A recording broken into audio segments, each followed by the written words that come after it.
Although wrestling is known for its excitement and risks, it's usually not life-threatening. However, there have been rare cases where WWE wrestlers have been involved in real-life tragedies, both inside and outside the ring. Join us in this video as we explore instances where WWE wrestlers have been connected to real-life fatalities. Likely heard of Jimmy Superfly Snuka, but there's a darker side to his story that you might not know. Back in the day, Snuka was a wrestling icon, known to fans during a time when the sport was taken more seriously than today's entertainment-driven era. Interestingly, Snuka's influence even inspired Mick Foley to pursue a career in wrestling. However, behind the glitz and glam, Snuka battled substance abuse, particularly cocaine, and had a reputation for being challenging to work with, perhaps due to his strength.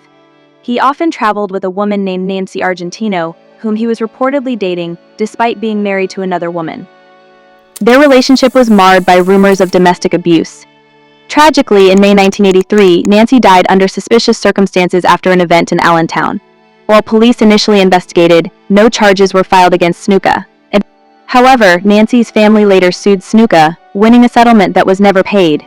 3 decades later, the case resurfaced, leading to Snuka being charged with third-degree murder and involuntary manslaughter in 2015. Despite facing legal troubles and health issues including stomach cancer and dementia, Snuka was deemed unfit to stand trial. In 2017, he passed away, and WWE swiftly removed him from their Hall of Fame. You may know WWE Hall of Famer Scott Hall for his wrestling career, but there's a darker side to his story. Despite his success in the ring, Hall's past includes a tragic incident that overshadowed his accomplishments. In 1983, before his wrestling days, Hall worked as a bartender in Orlando, Florida. One night, an argument with a patron over a woman turned violent. The patron brought out a gun, and in the heat of the moment, Hall disarmed him. However, during the struggle, the gun went off, resulting in the patron's death. Hall was charged with second-degree murder, but due to insufficient evidence and claims of self-defense, he was not convicted. Despite being cleared legally, the incident haunted Hall, reminding him of the life lost in that moment of chaos. Let's talk about Vern Gagney, a wrestling icon whose career took a dark turn outside the ring. Gagney, known for his legendary wrestling skills and promotion work, had a long and storied career in the industry. Hailing from Robbinsdale, Minnesota, Gagney excelled in wrestling from a young age, winning multiple state championships and later earning accolades at the University of Minnesota. After a brief stint in the Marines, he pursued professional wrestling, making his debut in 1950. Gagney quickly rose to prominence, capturing numerous regional championships and earning recognition as an 11-time world champion. His wrestling career seemed untarnished until a tragic incident in his later years. In 2009, while residing in a nursing home, Gagney was involved in a physical altercation with his roommate, resulting in the roommate's death. Due to Gagney's dementia, he was not held criminally responsible for the incident, but the death was ruled a homicide. Despite his wrestling legacy, this dark chapter serves as a reminder of the complexities of Gagney's life outside the ring. The wrestling community was shaken by the tragic news of Sarah Lee's passing at the young age of 30. As the winner of WWE Tough Enough 2015, Sarah had captured the hearts of fans with her talent and determination. However, her promising future was cut short in October 2022, leaving many wondering about the circumstances surrounding her death. Months later, TMZ revealed the heartbreaking truth. Sarah's autopsy report confirmed that she had taken her own life. The details painted a somber picture, with letters of intent found at the scene, shedding light on the inner turmoil she may have been experiencing. Sarah had been married to fellow wrestler Wesley Blake, and together they shared a family. Despite her achievements in the ring, Sarah's untimely death serves as a poignant reminder of the struggles individuals may face behind the glitz and glamour of professional wrestling. In the world of professional wrestling, few names evoke as much controversy and tragedy as Chris Benoit. A master of technical wrestling, Benoit's career spanned over 22 years, showcasing his talents in various promotions worldwide.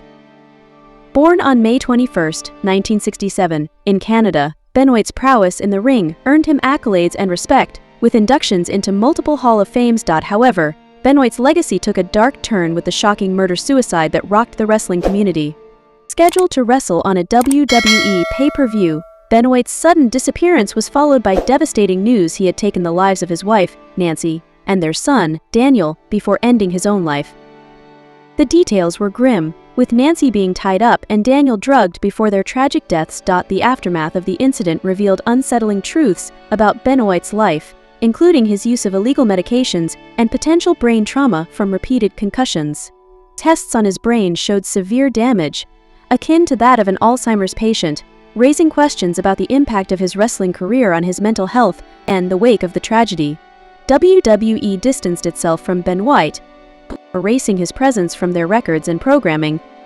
His once sterling reputation tarnished, Benoit's name became synonymous with controversy and tragedy, serving as a cautionary tale about the dark side of professional wrestling. Don't forget to like this video and subscribe so you don't miss the next ones. In the realm of professional wrestling, the tragedies have left lasting scars, none more poignant than the untimely demise of Brian On. His story is a reminder of the dangers lurking within the squared circle. In 2001, during a match, On suffered a fatal blow after taking a flapjack from his opponent, Kai. The circumstances leading up to his death were fraught with negligence. Despite a previous concussion, On was cleared to continue training, and tragically, he entered the ring without proper protection or supervision. The repercussions of On's death reverberated far and wide. His family, devastated by the loss, sought justice. They filed a lawsuit against All Pro Wrestling APW, the organization responsible for his training. The court's verdict was swift and damning. APW was found recklessly responsible for On's death. The legal proceedings concluded with a substantial settlement, but no amount of compensation could fill the void left by On's passing. Reflecting on these tragedies, it's evident that professional wrestling is not without its perils. Each case serves as a sobering reminder of the inherent risks involved in this demanding sport. As we contemplate these events, let us honor the memories of those lost and strive for a safer future in the world of wrestling.